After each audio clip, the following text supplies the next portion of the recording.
student, this is Anu Asthana. Today I am here with lecture 4 of chapter solution. In previous lectures we have discussed the concentration terms. Now we will continue our topic. Now today's topic is solubility. Clear? Solutions की solubility क्या होती है? तो हम start करते हैं अपने topic को. जो फर्स्ट टॉपिक है that is solubility. होता क्या है solubility? देखिए सॉलिबिलिटी का मतलब क्या है, इसको हम समझते हैं कि हमने एक कंटेनर लिया, उस कंटेनर में हमने पानी लिया, ठीक. अब हमने उसमें क्या किया, हमने मान के चलिए सॉल्ट को डालना स्टार्ट किया. सॉल्ट को हमने डिजोल्व किया, तो हमने 1 चम्मच डाला, बहुत आसानी से डिजोल्व हो गया. 2 चम्मच डाला, डिजोल्व हो गया. ऐसे हम करते जा रहे हैं और हम तब तक कर रहे हैं जब तक वो डिजोल्व हो रहा है, ठीक है. लेकिन एक लिमिट ऐसी आएगी कि अब उससे ज्यादा अमाउंट आप डिजोल्व नहीं कर पाएंगे. जो भी आपने गिवन अमाउंट लिया है वाटर का, उस पर्टिकुलर टेम्परेचर पर आप क्या नहीं कर पाएंगे, उसके अंदर और सॉल्यूट ऐड नहीं कर पाएंगे. तो वो जो मैक्सिमम अमाउंट है सॉल्यूट का, जो उस सॉल्वेंट के अंदर डिजोल्व हो गया आसानी से, उसी को हम लोग क्या बोलते हैं, सॉल्युबिलिटी. बात सबको समझ में आती है. तो सॉल्युबिलिटी का मीन्स क्या हो गया कि द मैक्सिमम अमाउंट, कैसा डिफाइन करेंगे, the maximum amount of solute can be dissolved, which can be dissolved, जो dissolve किया जा सकता है in a given amount of solvent at specific temperature. Is it clear? सबको समझ में आ गया? मतलब कि हम किसी भी गिवन सॉल्वेंट में मैक्सिमम जितना अमाउंट सॉल्यूट का डिजोल्व कर सकते हैं, उसी को हम लोग क्या बोलते हैं, सॉल्युबिलिटी बोलते हैं. बात सबको क्लियर होती है? अब जो सॉल्युबिलिटी होती है वो कुछ ऐसे फैक्टर्स हैं जिनके ऊपर डिपेंड करती है. सबसे पहला फैक्टर आता है, अगर हम फैक्टर्स की बात करें तो जो पहला फैक्टर होता है, हम यहाँ पर क्या देख रहे हैं, फैक्टर्स देख रहे हैं जिनके ऊपर सॉल्युबिलिटी डिपेंड करती है. क्लियर? तो इसमें सबसे पहला जो फैक्टर आता है दैट इज नेचर. अब नेचर किसका, that is nature of solute and solvent. Solute और सॉल्वेंट का नेचर कैसा है, पहला फैक्टर तो हमारे पास ये हो गया. अभी हम इसको डिटेल में भी देखेंगे. सेकेंड फैक्टर हमारे पास क्या हो गया, दैट इज कॉल्ड प्रेशर. ठीक, मतलब अगर हम कोई प्रेशर अप्लाई कर रहे हैं तो उसके ऊपर सॉल्युबिलिटी का कोई इफेक्ट पड़ रहा है या नहीं. थर्ड फैक्टर आता है that is called temperature. Clear? तो टेम्परेचर भी बहुत इंपॉर्टेंट रोल अदा करता है सॉल्युबिलिटी के केस में. तो बेसिकली ये 3 फैक्टर्स हैं जिनके ऊपर हमारी जो सॉल्युबिलिटी होती है वो डिपेंड करती है. क्लियर होता है? अच्छा, एक चीज आपको यहाँ पर और ध्यान में रखनी है कि जो डिफरेंट सॉल्यूट है, बहुत इंपॉर्टेंट पॉइंट है कि डिफरेंट सॉल्यूट जो होते हैं उनकी सॉल्युबिलिटी भी कैसी होती है, डिफरेंट होती है. Different solutes have different solubility. आप चाहो कि नमक, अब मैं एग्जांपल्स आपको बताती हूँ, डिफरेंट सॉल्युबिलिटी. फॉर एग्जांपल अगर मान के चलिए मैंने सपोज 100 ग्राम वाटर लिया. क्लियर है? मैंने 100 ग्राम वाटर लिया. अब इस वाटर में मैं अपना सॉल्ट, जिसको सोडियम क्लोराइड, उसको मैं ऐड करना स्टार्ट करती हूँ. तो हम ये देखते हैं कि इसकी जो सॉल्युबिलिटी है दैट इज 20 ग्राम, है ना. That is not 20 gram, that is 36 gram. That is 36 ग्राम. ठीक, तो 100 ग्राम पानी में 36 ग्राम नमक क्या किया जा सकता है, आसानी से डिजोल्व किया जा सकता है. लेकिन 36 के बाद अगर हम और ऊपर लेकर जाएंगे तो वो डिजोल्व नहीं होगा. बात सबको समझ में आ गई? और ये कब है, जब हम लेके चलते हैं एट 20 डिग्री सेल्सियस. तो अब मैं आपसे कहूँ कि मैं नमक की जगह अगर मैं क्या करूँ, अब शुगर ऐड करूँ, तो मैं शुगर भी 20 ग्राम ही ऐड कर सकती हूँ. तो ऐसा नहीं है. क्यों? क्योंकि जो शुगर की सॉल्युबिलिटी आती है वो करीबन 206 ग्राम्स आती है सेम टेम्परेचर पर. बात सबको समझ में आती है? 206 मीन्स वैसे एग्जैक्ट तो शायद 204 है, थोड़ा बहुत इधर उधर हो सकता है, बट 204 206 के राउंड अबाउट आती है. इसका मतलब हमने क्या देखा कि इनकी जो सॉल्युबिलिटी है, देखिए कितना डिफरेंस है. हम सॉल्ट को कम अमाउंट में डिजोल्व कर सकते हैं, लेकिन हम शुगर को ज्यादा अमाउंट में डिजोल्व कर सकते हैं. इसका मतलब क्या हुआ, यहाँ से कंक्लूजन क्या निकला कि जो डिफरेंट सॉल्यूट होते हैं, अलग अलग सॉल्यूट की जो सॉल्युबिलिटी होती है वो डिफरेंट होती है. ओके, बात सबको समझ में आती है? चलिए अब हम लोग क्या करेंगे, हम लोगों को सॉल्यूशंस हमने देखने हैं. हमें सॉल्यूशंस में सॉल्यूट की जो भी हमारा सॉल्यूट है उसको हमें उसकी सॉल्युबिलिटी के ऊपर हमें बात करनी है। तो सबसे पहले हम लोग क्या देख रहे हैं कि जो सॉलिड सॉल्यूट है उसको अगर हम लिक्विड में डिसॉल्व करें तो उसकी सॉल्युबिलिटी क्या होगी, कैसे, किन किन फैक्टर्स के ऊपर डिपेंड करेगी, वो हम लोग देखते हैं। ठीक है, तो अब इसी को हम आगे बढ़ाते हैं। अब देखिए यहां पर हम सबसे पहली बात करते हैं, जो हम टॉपिक ले रहे हैं that is solubility of solid in liquid. यानी कि अगर हम सॉलिड को लिक्विड के अंदर डिसॉल्व करते हैं तो उसकी सॉल्युबिलिटी क्या होगी। क्लियर। अब देखिए इसमें सबसे पहली चीज आती है, जो फर्स्ट पॉइंट आता है, हम इनमें फैक्टर्स पर ही जाएंगे। तो हम सबसे पहला फैक्टर्स पढ़कर आ चुके हैं that is nature of solute and solvent. देखिए इसका क्या मतलब है, what is the meaning of nature solvent. देखिए क्या मतलब है इसका। नेचर का मतलब है यहाँ पर कि वो किस प्रकार का है, किस टाइप का है, कैसे। पहली बात, आप जितने भी सॉल्यूट और सॉल्वेंट होते हैं ये एक लॉ को फॉलो करते हैं that is called like dissolve like. ये आपको केमिस्ट्री में बहुत सुनने को मिलेगा। मतलब जो जैसा होता है वैसा ही अपने पार्टनर को चुनता है, ऑब्वियस सी चीज है। अब बिल्कुल यही चीज आपके साथ होती है, आपके जो फ्रेंड्स हैं, है ना, वो आपके जैसे ही होंगे, कहीं ना कुछ कैरेक्टरिस्टिक मैच करेगी, तभी आपकी उससे फ्रेंडशिप हो सकती है। हर किसी के साथ फ्रेंडशिप नहीं हो सकती, ऑब्वियस सी चीज है ना। तो बिल्कुल इसी तरीके से कुछ हमारे जो सॉल्यूट और सॉल्वेंट होते हैं वो भी कुछ इसी टाइप के होते हैं। कैसे कि अगर हमारे पास पोलर सॉल्यूट है तो वो किसके अंदर डिसॉल्व होगा, पोलर सॉल्वेंट के अंदर ही डिसॉल्व होगा। बात सबको समझ में आती है। पोलर का मतलब समझते हैं, जहां पर दो पोल्स कौन से, एक पॉजिटिव एक नेगेटिव। जैसे हमने कहा NaCl है ना, तो हमने यहाँ पर क्या लिया, पोलर सॉल्यूट लिया, क्योंकि Na पर पॉजिटिव है, Cl पर दैट इज आयनिक है। ये आयनिक है मीन्स आयनिक जो होगा वो आयनिक के पास जाएगा। पोलर कैसा हो गया, आयनिक। तो जो आयनिक होगा वो आयनिक के पास ही जाएगा। और आपको पता है जो वाटर है वो भी कैसा है, पोलर सॉल्वेंट है। तो इसका मतलब क्या है कि जो पानी है इसमें नमक को बहुत आसानी से डिसॉल्व किया जा सकता है, सॉल्युबल है ये नमक, है ना। क्यों, क्योंकि क्या है, पोलर सॉल्यूट है और वो पोलर सॉल्वेंट के अंदर डिसॉल्व हो जाएगा। क्यों हो जाएगा, क्योंकि लाइक डिसॉल्व लाइक के रूल को फॉलो कर रहा है। इसी तरीके से अगर हम चाहें कि हम नॉन पोलर ले रहे हैं, नॉन पोलर सॉल्यूट को लेते हैं, मतलब किसी हम ऑर्गेनिक सॉल्यूट को, जैसे हम सपोज बात करते हैं, हम लोगों ने ले लिया suppose CCl4 that is carbon tetrachloride. ठीक, अगर मैं इसको चाहूं कि मैं इसको पानी के अंदर ऐड कर दूं तो ये इसके अंदर सॉल्युबल नहीं होगा। क्यों नहीं होगा, क्योंकि नॉन पोलर वाला, जब पोलर वाला पोलर के पास जा रहा है तो नॉन पोलर वाला भी किसके पास जाएगा, ऑब्वियस सी चीज है, नॉन पोलर के पास ही जाएगा। बात आपको सबको समझ में आती है। तो नॉन पोलर क्या होना चाहिए, हमारा सॉल्वेंट होना चाहिए। Is it clear. यहां तक आपको बात समझ में आ गई। मतलब नेचर का मतलब क्या हो गया कि दोनों कैसे हैं, पोलर है नॉन पोलर है। अगर पोलर है तो वो पोलर सॉल्वेंट के अंदर जाएगा, और अगर हमारा जो सॉल्यूट है वो नॉन पोलर है तो वो हमेशा नॉन पोलर सॉल्वेंट के पास ही डिसॉल्व हो पाएगा। क्लियर। लेकिन यहाँ पर कहीं कहीं पर एक्सेप्शंस भी आपको देखने को मिलते हैं। जैसे फॉर एग्जांपल हम बात करते हैं शुगर की, तो शुगर क्या है, नॉन पोलर है ना, लेकिन फिर भी क्या होती है, वो पानी के अंदर इतने अच्छे अमाउंट में डिसॉल्व हो जाती है। उसके पीछे रीजन क्या होता है, हाइड्रोजन बॉन्डिंग। जो शुगर होती है उसमें हाइड्रोजन होता है, दैट इज शुगर क्या होती है, दैट इज C12H22O11। तो इसमें क्या है, देखिए यहाँ पर ये जो हाइड्रोजन है ये क्या करता है, जो वाटर होता है, बेसिकली जो वाटर है, वाटर के पास भी हाइड्रोजन भी है, ऑक्सीजन भी है। तो इसमें क्या हो जाता है, जब आप शुगर को डिसॉल्व करते हो पानी के अंदर तो उसमें हाइड्रोजन बॉन्डिंग हो जाती है, H और O के बीच में बॉन्ड बन जाता है, हाइड्रोजन बॉन्ड बन जाता है। और इस बॉन्डिंग के कारण क्या हो जाता है, आसानी से जो शुगर होती है वो किसके अंदर डिसॉल्व हो जाती है, वाटर के अंदर डिसॉल्व हो जाती है।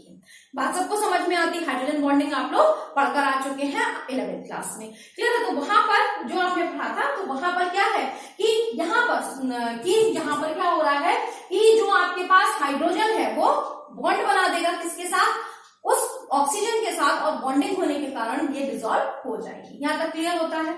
चलिए अब हम लोगों ने ये तो देख लिया, अब यहाँ पर हमारे पास कुछ टर्म्स आते हैं। तो देखिए सबसे पहला इसी में एक टर्म आता है that is called dissolution. Dissolution क्या होता है? डिसोल्यूशन का मतलब क्या है कि हमने सॉल्यूट लिया और इसको हमने सॉल्वेंट में डिसॉल्व किया। ठीक है, तो जब हमने सॉल्यूट को सॉल्वेंट में डिसॉल्व किया तो अभी क्या होगा कि जो सॉल्यूट की कॉन्सेंट्रेशन है, या लिखते हैं कॉन्सेंट्रेशन ऑफ जो सॉल्यूट होगी वो क्या हो जाएगी, इंक्रीज हो जाएगी, है ना। जब हमने सॉल्यूट को सॉल्वेंट के अंदर डिसॉल्व किया तो कंसंट्रेशन सॉल्यूट की बढ़ जाएगी। जैसे फॉर एग्जांपल अभी आपने सिंपल वाटर लिया है, उसके अंदर आपने थोड़ा सा सॉल्ट ऐड किया, तो अभी क्या, जो पानी अभी टेस्टलेस था लेकिन अभी वो क्या हो गया, सॉल्टी हो गया। क्यों हो गया? क्योंकि अभी क्या हुआ, सॉल्ट का अमाउंट उसके अंदर बढ़ गया। बात समझ में आ गया? तो अब आपके पास क्या आ गया, सॉल्टी वाटर, मतलब आपके पास जो सॉल्ट सॉल्यूशन आ गया, है ना। तो इसका मतलब क्या हुआ कि जो सॉल्यूट को जब हम सॉल्वेंट के अंदर डिसॉल्व करते हैं तो कंसंट्रेशन ऑफ सॉल्यूट बढ़ जाती है, और इस प्रोसीजर को ही हम लोग क्या बोलते हैं, डिसोल्यूशन। बात सबको क्लियर होती है? डिसोल्यूशन क्या होता है, क्लियर हो गया। अब क्या हुआ, हम इसको घोलते जा रहे हैं, घोलते जा रहे हैं।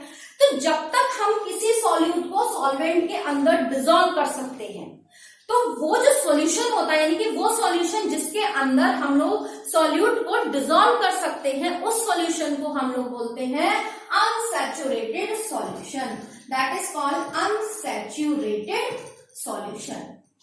क्या हो गया, अनसैचुरेटेड सॉल्यूशन क्या हो गया, a solution in which solute can be dissolved, जिसमें क्या हो सकता है, डिसॉल्व किया जा सकता है, सॉल्यूट को हम डिसॉल्व कर सकते हैं। क्लियर? तब तक वो क्या कहलाता है, अनसैचुरेटेड सॉल्यूशन। लेकिन आप डालते जा रहे हैं, लेकिन एक लिमिट तो ऐसी आएगी ना कि आप डिसॉल्व होना बंद हो जाएगा। तो ऐसी कंडीशन जब आती है कि जिसमें हमारा जो सॉल्यूट है वो सॉल्वेंट के अंदर डिसॉल्व होना बंद हो जाए, तो ऐसे सॉल्यूशन को हम लोग क्या बोलते हैं, सैचुरेटेड सॉल्यूशन। बोलिए, आती है बात सबको समझ में? अनसैचुरेटेड सॉल्यूशन का मतलब क्या है कि जिसमें solute can not be dissolve, जिसमें सॉल्यूट को हम लोग और ज्यादा डिसॉल्व नहीं कर सकते। Is it clear to all of you?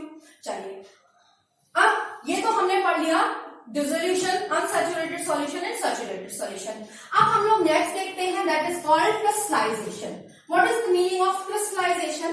तो देखिए, क्रिस्टलाइजेशन की अगर हम बात करें, क्रिस्टलाइजेशन क्या होता है, क्रिस्टलाइजेशन तो देखिए आपने सॉल्यूट को ऐड किया, है ना, सॉल्यूट आप ऐड करते जा रहे हैं, एक कंडीशन ऐसी आती है कि सॉल्यूट के पार्टिकल्स इतने ज्यादा हो जाते हैं कि वो आपस में कोलॉइड करने लगते हैं, और कोलॉइड करने के बाद वो सेपरेट आउट हो जाते हैं, है ना। तो उस कंडीशन को ही आप क्या बोलते हो, क्रिस्टलाइजेशन। क्रिस्टल फॉर्म हो जाएंगे आपको, मतलब जो उसके पार्टिकल्स है, सॉल्यूट के पार्टिकल्स है, वो आपको विजिबल होने लगेंगे, और जब वो कंडीशन आ जाएगी तो उसको ही आप क्या बोलोगे, क्रिस्टलाइजेशन बोलते हैं। बात समझ में आती है? तो ये हमारे कुछ टर्म्स थे जिनको हमने आपको बताया कि ये आपको जब आप सॉल्यूशन पढ़ते हैं तो उसमें ये कुछ टर्म्स आपको आपके यूज में आते हैं, तो आपको इनको पता होना चाहिए कि आखिर ये है क्या। क्लियर होता है? चलिए, तो ये तो हमने बात कर ली नेचर ऑफ सॉल्यूट की एंड सॉल्वेंट की। अब हम लोग नेक्स्ट देखते हैं factor that is called pressure. Clear? First topic हमने देख लिया, दूसरा हम देखते हैं प्रेशर। तो देखिए हम क्या कर रहे हैं, सॉलिड को लिक्विड के अंदर डिसॉल्व कर रहे हैं। अब अगर आप बात करिए, प्रेशर का मतलब है कि क्या सॉलिड के अंदर कंप्रेसिबिलिटी होती है? तो आपको पता है कि सॉलिड कैसा है, not compressible, that is not compressible. Liquid भी क्या है, नॉट कंप्रेसिबल। जब दोनों ही नॉट कंप्रेसिबल है, वो दोनों ही कंप्रेस नहीं हो सकते, तो इनके ऊपर प्रेशर का कोई फर्क ही नहीं पड़ेगा। तो इसका मतलब क्या होता है, कंक्लूजन क्या निकलता है कि अगर हम सॉलिड को लिक्विड के अंदर डिसॉल्व करते हैं तो क्या होता है, हमारे पास जो इफेक्ट होगा वो कैसा होगा, नो, कोई भी इफेक्ट नहीं पड़ेगा। बात सबको समझ में आती है? चलिए, अब आते हैं third topic that is called temperature. Third factor क्या है आपका, टेम्परेचर। ठीक है, देखिए टेम्परेचर क्या है, टेम्परेचर के बेस पर हम जब रिएक्शंस को डिवाइड करते हैं, क्लासिफाई करते हैं, तो हम लोग दो टाइप की रिएक्शंस देखते हैं। एक होती है हमारे पास एंडोथर्मिक रिएक्शन, पहली होती है हमारे पास एंडोथर्मिक रिएक्शन, और दूसरी होती है हमारे पास एक्सोथर्मिक रिएक्शन। अब इसको ध्यान से आप समझिएगा, है ना। एंडोथर्मिक रिएक्शन का मतलब क्या है कि जिसमें हीट एब्जॉर्ब हो रही है। मतलब क्या हुआ कि इसमें जो डेल्टा एच होता है वो हमेशा कैसा आता है, पॉजिटिव होता है, या आप इसको बोल सकते हो, और जो डेल्टा एच की वैल्यू है it will be more than 0, है ना। एक्सोथर्मिक रिएक्शन की अगर हम बात करें तो इसमें जो डेल्टा एच होता है उसकी वैल्यू क्या होती है, नेगेटिव होती है, या आप इसको बोल सकते हैं कि delta H should be less than to 0। Clear. अब देखिए यहाँ पर एक चीज हमें देखनी है, बहुत ध्यान से समझिएगा, कि हमारे पास जो सॉल्यूट है उसको हमने सॉल्वेंट में डिसॉल्व किया तो हमारे पास क्या आ रहा है, सॉल्यूशन। हमारे पास क्या बन रहा है, सॉल्यूशन। क्लियर। अब देखिए यहाँ पर बेसिकली क्या होगा, हम यहाँ इक्विलिब्रियम का साइन लगा रहे हैं, तो अब देखिए यहाँ पर बेसिकली हुआ क्या, इसका मतलब आप समझें कि ये वो कंडीशन है जब आपका क्या हुआ कि जो रेट ऑफ सॉल्यूट मतलब जो रेट ऑफ डिसोल्यूशन है वो क्या हो जाए, रेट ऑफ क्रिस्टलाइजेशन के इक्वल हो जाए, है ना। तब उस कंडीशन में क्या होगा, जो फॉरवर्ड रिएक्शन है वो बैकवर्ड रिएक्शन के इक्वल हो जाएगी। आप लोग थर्मोडायनेमिक्स में पढ़कर आ चुके हैं 11th क्लास में, तो आपको पता है। तो ये बेसिकली क्या है, अब देखिए जहां पर आपके पास इक्विलिब्रियम आ गया वहां पर आपके दिमाग में तुरंत आ जाना चाहिए ली चैटेलियर प्रिंसिपल। मतलब क्या है, अब देखिए हम उसको ही यूज करेंगे और हम क्या बोलेंगे कि अगर हमारे पास एंडोथर्मिक रिएक्शन है, फर्स्ट केस हम क्या देख रहे हैं कि अगर हमारे पास कैसी रिएक्शन है, एंडोथर्मिक रिएक्शन है, तो क्या होगा। तो देखिए यहां पर हमें पता है कि जो सॉल्यूट है, मतलब यहां पर जो हीट है वो क्या हो रही है, एब्जॉर्ब हो रही है। यहाँ पर हीट की रिक्वायरमेंट है, एब्जॉर्प्शन हो रहा है। तो बेसिकली यहाँ पर होगा क्या कि आप यहाँ पर हीट प्रोवाइड करवा रहे हैं, है ना। आप यहाँ पर क्या कर रहे हैं, हीट प्रोवाइड करवा रहे हैं, और उसको हीट की ही रिक्वायरमेंट है। तो अकॉर्डिंग टू ली चैटेलियर प्रिंसिपल यहाँ पर क्या होगा, जो रिएक्शन होगी वो किस डायरेक्शन में मूव हो जाएगी, वो रिएक्शन मूव हो जाएगी फॉरवर्ड डायरेक्शन में। और फॉरवर्ड डायरेक्शन का मतलब है कि आपकी जो सॉल्युबिलिटी होगी, मतलब सॉल्यूशन बना, तो सॉल्यूशन कब बना, जब आपका जो सॉल्यूट था वो सॉल्वेंट के अंदर डिसॉल्व हो गया।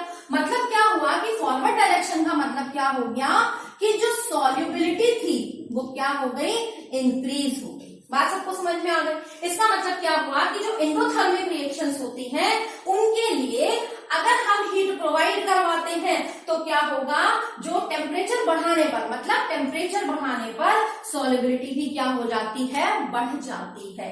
बात सबको समझ में आती है, क्लियर होता है। अब आते हैं हम लोग दूसरे पॉइंट पर।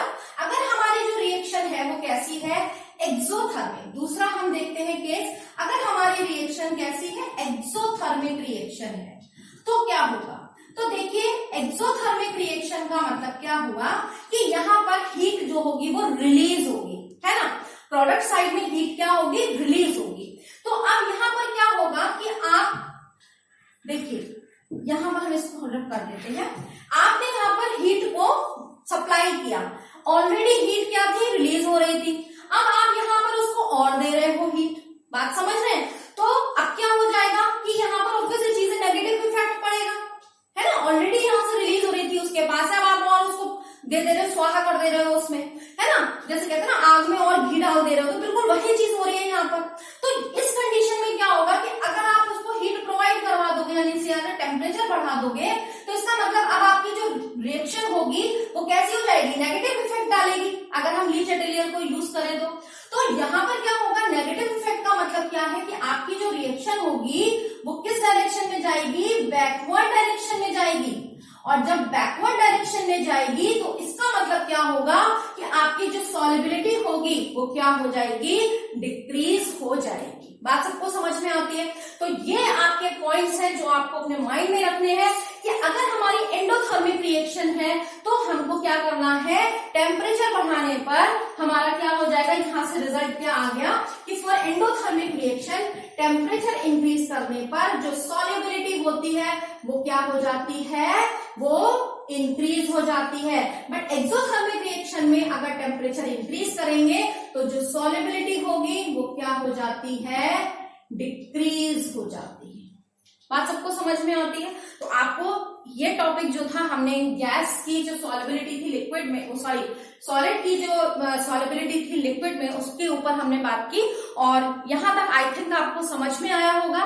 इसके बाद का जो लेक्चर होगा वो उसके आगे हम कंटिन्यू करेंगे कि गैस किस तरीके से जो लिक्विड है उसमें डिसॉल्व होती है और उनका सॉल्युबिलिटी पर क्या इफेक्ट पड़ता है। ठीक है, तो इसी चीज को आज हम लोग यहीं पर अपने टॉपिक को फिनिश करते हैं। आई होप आप लोगों को समझ में आया होगा। आपके जो भी डाउट्स हैं प्लीज कमेंट सेक्शन में लिखकर बताएं। Thanks a lot.